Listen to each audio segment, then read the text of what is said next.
Nesta semana, o Grupo Nacional de Combate ao Crime Organizado realizou uma mega operação em 13 estados do país para prender preventivamente 228 pessoas supostamente ligadas às duas principais facções criminosas do Brasil, o PCC e o Comando Vermelho.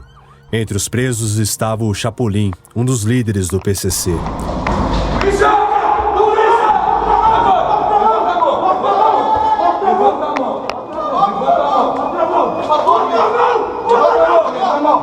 Volta! Tô contigo. Levanta a mão. Tá aí. Limpo. Vamos comigo aqui, ó. Tá bom, doutor. Tá bom. Por favor, senhor. Por favor, o quê? Nem chegamos, cara. Por favor, o quê? Essas imagens mostram os policiais do Grupo Especial de Reação da Polícia Civil de São Paulo no momento em que conseguiram capturá-lo no apartamento onde ele morava na capital paulista. Chapolin era um dos responsáveis por chefiar o esquema criminoso. Grande quantidade de droga, grande quantidade de armas de grosso calibre. E a nossa expectativa, muita documentação, computadores apreendidos, celulares. A nossa expectativa é que com esse farto material que foi apreendido, outras operações possam ser deflagradas, seja nos estados ou mesmo em nível nacional. E para que essas mega operações consigam ainda mais efeito, é necessário conversar com outros países e promover uma integração.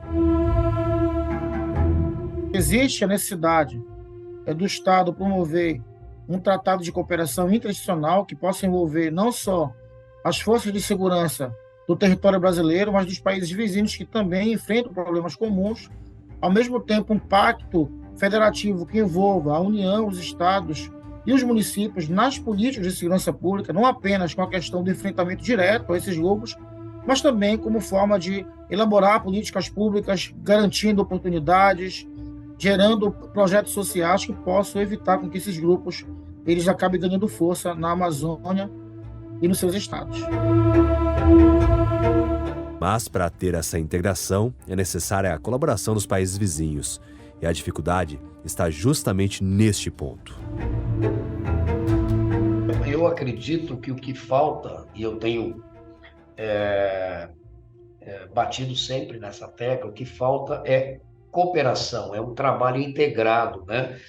Não só entre as forças policiais federais, aí eu falo da Polícia Federal, Polícia Rodoviária Federal, por vezes, inclusive, as Forças Armadas que fazem o patrulhamento das nossas fronteiras, com as polícias estaduais. Eventualmente, essa droga, ela vem, por exemplo, da Bolívia, ela passa pelo Paraguai, ela vai passar por vários estados, às vezes pelo Mato Grosso e Paraná, e vai passar aqui por São Paulo. Então, precisa realmente de um trabalho integrado, né, de inteligência, principalmente, nessa região fronteiriça, e que esse trabalho chegue, né, na ponta, né, chegue até aqui em São Paulo, chegue, por exemplo, no Paraná, no Mato Grosso, e não fique só com as autoridades federais. E para além ainda dessa integração interna entre as forças policiais e o Ministério Público, é necessário também que se faça um trabalho aí diplomático, né, eu penso, com os países aqui da América do Sul. O Brasil precisa liderar um esforço para agirmos em concurso com esses países, né? Nós temos muito pouca cooperação da Bolívia, por exemplo, que passa uma grande quantidade de cocaína aqui para o Brasil. Temos uma cooperação do Paraguai, mas precisa ser mais efetiva, que é o principal responsável pela maconha que é enviado para cá. E precisa se falar também na diminuição da área produzida, né? Por exemplo, da cocaína.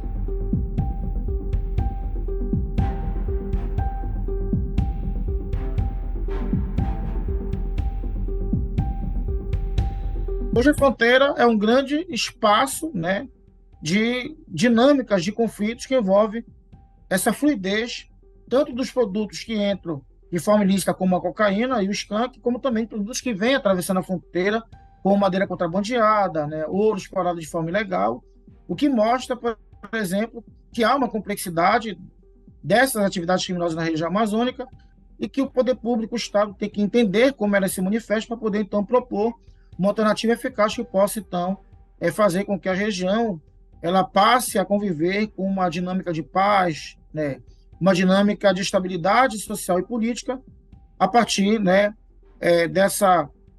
desse combate e enfrentamento ao crime organizado. E nesta dinâmica selvagem de disputa pelo poder, os setores de enfrentamento vinculados à segurança pública precisam de recursos. A nossa grande dificuldade é a questão da extensão territorial, como eu falei,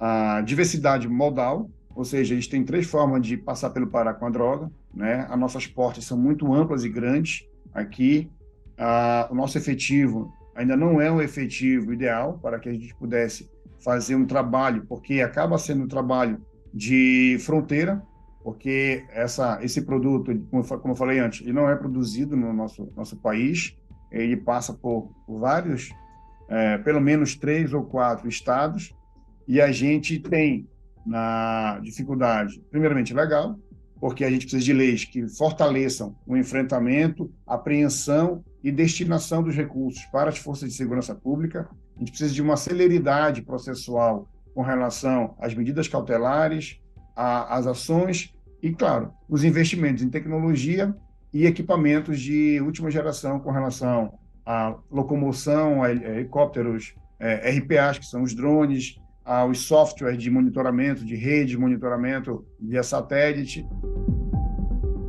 Fato é que o contrabando e tráfico de drogas dificilmente deixarão de existir, mas com todas essas medidas de enfrentamento, ao menos as organizações criminosas tendem a ser enfraquecidas.